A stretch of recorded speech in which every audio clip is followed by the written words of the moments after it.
نواز league, Peoples party. میں کہتا ہوں بدماشیہ کا نظام کہتا ہوں نا میں، اس لیے بدماشیہ کا سسٹم ہے اپنی جگہ وہ موجود ہے، وہ اپنی جگہ موجود ہے، وہ کام کر رہا ہے. تو سر وہ تو کام کر رہا ہے، لیکن اس پورے سینیریو میں جب ایک لانگ مارچ اسلام آباد میں آ رہا ہے، کون سی پولیٹیکل پارٹی جیسے حکومت میں پی ٹی آئی ہے، نواز لیگ ہے، پیپلز پارٹی ہے، جو اپنے کارڈز جو ہے وہ بہترین انداز میں کھیل رہی ہے مدبرانہ طریقے سے؟ دیکھیں ہمیشہ اپوزیشن تو چاہے گی نا ہنگامہ ہو، اپوزیشن تو ہمیشہ چاہے گی کہ ہنگامہ ہو، اور ہنگامہ ہو، افراتفری ہو، حکومت نہ چل پائے،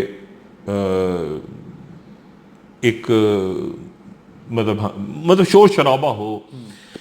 حکومت کا کام ہے کہ نہ ہو. دیکھیں نا حکومت کا کام ہے کہ نہ ہو چیز، یہ نہیں کہ اتنے لوگ آئیں گے، 50 آئیں گے ہم دیکھ لیں گے، 1000 آئیں گے، نہیں، ایشو ہی نہ کھڑا ہو. جتنا سکون رہے گا وہ حکومت کی فیور میں جائے گا. بالکل. اور جتنا ہنگامہ ہوگا، بہت سے لوگ مجھے کہتے ہیں کہ جی وہ 10,000 ہوں گے، 5,000 ہوں گے، 8,000 ہوں گے، وہ دیکھ لیں گے جی ہم. اور میں ان سے صرف اتنا کہتا ہوں کہ دیکھو جب یہ جو مدارس اور یہ ان کو آپ مینج کریں، کیونکہ ایک لال مسجد بھی گلے پڑ گئی تھی. بالکل ایسے، اور وہی لیڈو بھی نہیں، تو آپ اس میں کیا کاؤنٹ کر رہے ہیں کہ 10,000 تھے یا 5,000 تھے؟ ایک ایشو دیکھ، ایشو جو کھڑا ہو جاتا ہے نا، ایک ایشو بشرا زیدی کا واقعہ ہو گیا تھا کراچی میں، یاد ہے آپ کو؟ ایم کیو ایم، جس کے نتیجے میں ایک واقعہ ہو جاتا ہے نا، وہ واقعہ پھر جو ہے نا وہ پورا کا پورا سارے معاملات کو وہ خراب کر دیتا ہے. تو اب مسئلہ یہ ہے کہ ان کو آپ، اب مجھے نہیں پتا نور اللہ قادری صاحب مذاکرات آگے جا کے کرتے ہیں یا نہیں کرتے، لیکن کوئی نہ کوئی تو ضرور ایسا شخص ہوگا اور ہونا چاہیے حکومت کے پاس جو مذاکرات شروع کرے. اور میرا خیال ہے کہ مولانا صاحب بھی جو ہیں وہ یہ نہیں کہ مولانا صاحب، ایک تو بات دیکھیں طے ہے نا کہ کوئی مولانا صاحب الیکشن تو نہیں ہونے جا رہا نا دوبارہ. بالکل ملک متحمل ہو سکتا ہے کہ الیکشن ہو، ملک کی معیشت آپ دیکھیں، ایسا بھی نہیں ہونے جا رہا کہ نواز شریف صاحب الیکشنز ہو جائے گا اس کے نتیجے میں وزیر اعظم بن جائیں گے، نہیں، بالکل نہیں. یا مریم صاحبہ بن جائیں گی، یا بلاول صاحب بن جائیں گے، ایسا تو نہیں ہونے جا رہا. ان کو بھی بہت سوچ سمجھ کے قدم اٹھانا چاہیے کہ ایسا نہ ہو. اور یہ بات پیپلز پارٹی کے لوگ بھی سمجھ رہے ہیں اور مسلم لیگ نون کے بھی سمجھ رہے ہیں، اور مولانا صاحب کو بھی سمجھنا چاہیے کہ سسٹم ڈیریل نہ ہو جائے. ان کے والد مفتی محمود صاحب جو ہیں وہ نظام مصطفیٰ تحریک جو چلی تھی، وہ نظام مصطفیٰ تو نہیں تھی کیونکہ اس میں اے این پی بھی آ گئی تھی، اس میں سیکولر پارٹیاں بھی آ گئی تھیں ساری، لیکن بہرحال نظام مصطفیٰ اس کا نام بڑھ گیا تھا. تو ان کے والد اس کے نتیجے میں ماشاء اللہ آ گیا تھا. مفتی محمود صاحب کو تو نہیں ملی تھی نا بدر، اور اس کا نتیجہ یہ نکلا کہ ماشاء اللہ آ گیا. مولانا فضل الرحمان صاحب اور مفتی محمود صاحب بھٹو صاحب کی پھانسی کے بعد وہ پھر نصرت بھٹو صاحبہ کے پاس گئے اور انہوں نے جا کے معذرت کہی. مفتی، یہ تاریخ کا حصہ ہے کہ جی ہم اس موومنٹ کا حصہ بنے جس کے نتیجے میں بھٹو صاحب کو پھانسی لگی اور ہمارے ہاتھ بھی کچھ نہیں آیا. اور پھر ایم آر ڈی کی موومنٹ میں مولانا فضل الرحمان صاحب بڑے کم عمر تھے، وہ گرفتار بھی ہوئے. تو بات یہ ہے کہ ان کو بھی بہت سوچ سمجھ کے کام کرنا ہے. اگر ان کا نقصان، حکومت کا کوئی بھی نقصان ہوتا ہے، وہ فائدہ ان کا بھی نہیں ہونے جا رہا. ان کو بھی یہ دیکھنا ہے کہ ہم کوئی ایسا ملک کو، کیونکہ ریاست ہے نا، ریاست تو افراتفری کے متعامل ہو ہی نہیں سکتی. تو سر حکومت کا قد کاٹ تو زیادہ ہوتا ہے نا، اقتدار میں بیٹھے ہوتے ہیں. حکومت کا قد کاٹ بھی زیادہ ہے اور پولیٹیکل آپشن بھی آخر عمران خان ہی ہے. بالکل. لیکن اب پولیٹیکل آپشن اگر سیاسی جماعتوں میں، یعنی آپ کیا ریورس کی سب کو ملے ہیں نا، 2 3 4 حکومتیں مل گئیں، تو بلکہ ابھی تک حکومت ہی ہے انہی کی، مطلب سندھ میں تو پیپلز پارٹی ہے، تو کیا پیپلز پارٹی دوبارہ آ جائے گی؟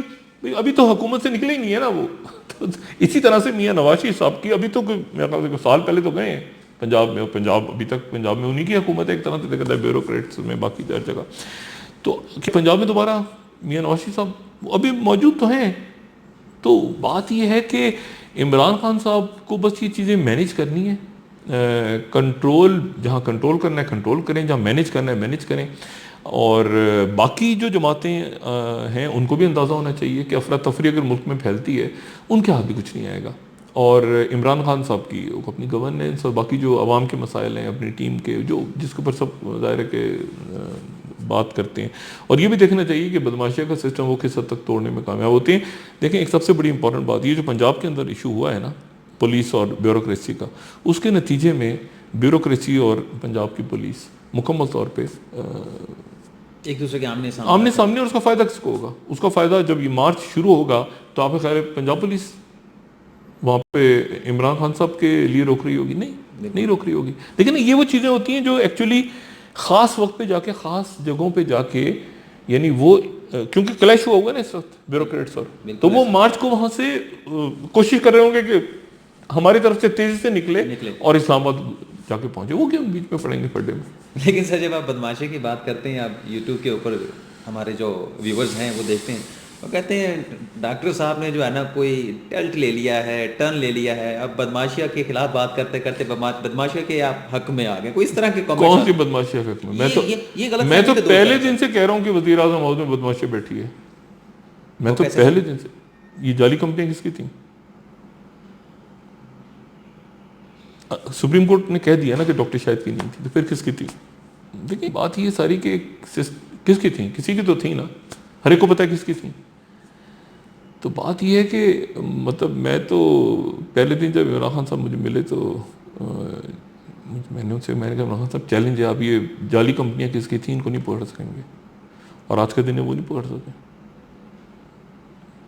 ایک سسٹم ہے نا بدماشی, اس جگہ آپ کسی کو بھی بٹھا دیں, کسی کو بھی بٹھا دیں. عمران خان صاحب کو مطلب میری تو ان سے ایک ذاتی تعلق بھی ہے, تو یہ مجھے نہیں پتا کہ کون سے لوگ ہیں جن کا کہنا ہے میرا بدماشی کی طرف ٹلٹ ہو گیا. عمران خان صاحب میرا خیال ہے ان کو یہاں تک جو آئے ہیں, جو اسٹیٹس کو توڑنے میں چھوٹا موٹا رول تو ہمارا ہے نا, میرا تو ہے کم سے کم. تو میں بدماشیاں جب جیلوں میں یا ادھر ادھر باہر پڑی تو میں یہ ایسی بات ہے بدماشی کے ساتھ, کیونکہ ہمیں اصل میں وہ جو ہے نا لوگوں کو ریالٹیز بھی بتانی چاہیے. اگر ریالٹیز نہیں بتائیں گے نا تو لوگ افیون کی گولیاں کھا کے کہ سب اچھا ہے, سب اچھا, کچھ نہیں ہو رہا, کچھ نہیں ہو رہا. لیکن زیادہ تو یہی بتایا جا رہا ہے سب اچھا ہے, سب اچھا ہے. نہیں اسی میں تو پھر دیکھیں نا یہی اس لیے آپ کو لوگ تانا دیتے ہیں کہ آپ بدماشیہ کے ساتھ مل گئے ہیں, آپ حقیقت بتا رہے ہیں. میں وہی تو ساری مصیبت ہے نا, کہ میں اکثر یہ بات کہتا رہتا ہوں کہ مشرف صاحب کو یہ کہا گیا تھا نا کہ آپ اس وقت کر رہے تھے, میڈیا میں تھے آپ, یونیورسٹی میں مشرف صاحب کو بتایا گیا تھا کہ ججز کا فیصلہ آپ کے حق میں آ رہا ہے, اور آخر منٹ پہ ان کو بتایا گیا کہ وہ سر جو فیصلہ اناؤنس ہو گیا تو انہوں نے کہا کہ یہ کیا ہوا, مجھے تو بتایا تھا کہ فیصلہ حق میں آ رہا ہے, اور نتیجے میں ایمرجنسی لگانی پڑی انہیں.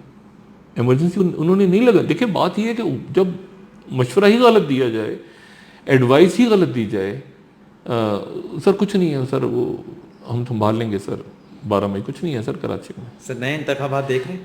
انتخابات نہیں ہوں گے کسی صورت. ملک متحمل ہو سکتا ہے 1 سال کے اندر آپ نئے الیکشن کروا لیں. اور پھر عمران خان صاحب کو دیکھیں, ایک تو بہت بڑی کامیابی ہوا, سے باقی گورننس وغیرہ چھوڑ دیں, اسٹیٹس کو تو توڑ دیا نا, توڑا تو مار دیا اسٹیٹس کو پہ. لیکن اسٹیٹس کو توڑنا آسان نہیں ہے. لیکن ایک تھرڈ آپشن تو آ گیا نا لوگوں کے پاس قومی سطح پہ, کہ جی پہلے تو یہ تھا ایک پارٹی سے جائیں دوسرے میں, ادھر سے ادھر, ادھر سے ادھر. اب ان تھرڈ آپشن موجود ہے کہ پی ٹی آئی میں جا سکتے ہیں. تو باقی الیکشنز تو نہیں ہوں گے کہیں. اور دوسرا یہ بھی ایک عجب سا معاملہ ہو جائے گا کہ یار 40 سال سے ایک سیٹ اپ بیٹھا ہوا تھا, تو پھر 1 سال کے اندر دوسری حکومت, مطلب اس کو عمران خان صاحب نے مینیج کرنا ہے نا کہ کیسے وہ اس. اور مجھے نہیں لگتا کہ اتنا بڑا کوئی بحران ہوگا. دیکھیں زرداری صاحب کے وقت میں آ گئے تھے نا قادری صاحب, لیکن زرداری صاحب بڑے زبردست انداز میں ڈیل کیا تھا. کیسے دیکھیں نا, ساری پولیٹیکل پارٹیاں گئیں وہاں پہ, قادری صاحب کے ساتھ ہوا, ایک ایگریمنٹ سائن ہوا, وہ چلے گئے واپس. اور وہ خطرناک, وہ تو قادری صاحب روز ڈیڈ لائن دے رہے تھے, تو ہم آگے بڑھیں گے, آگے بڑھیں گے, آگے بڑھیں گے. پولیٹیکلی ہینڈل کیا. اسی طرح سے نواز شریف صاحب کے وقت میں پراپر دھرنا قادری صاحب کا, اور اس وقت تو خوفناک تھی, شہادتیں بھی ہو گئی تھی ماڈل ٹاؤن کی, لیکن اس کے باوجود پارلیمنٹ کا اجلاس کال کیا انہوں نے, اور ایک طریقے سے ہینڈل کیا, اور ایک اسٹرینتھ بن گئی ان کی پارلیمنٹ. اب مسئلہ یہ کہ اس وقت پارلیمنٹ ایرریلیونٹ ہے, اس وقت پارلیمنٹ ایرریلیونٹ ہے. لیکن سر اس وقت بھی خان صاحب کی سولو فلائٹ تھی, اب بھی پارلیمنٹ پہ خان صاحب اکیلے بیٹھے ہیں, باقی پارٹیاں پارلیمنٹ تو ایرریلیونٹ ہو گئی ہے نا. پارلیمنٹ تو ویسے ہی شور شرابہ ہلا گلا سارا. اس وقت سب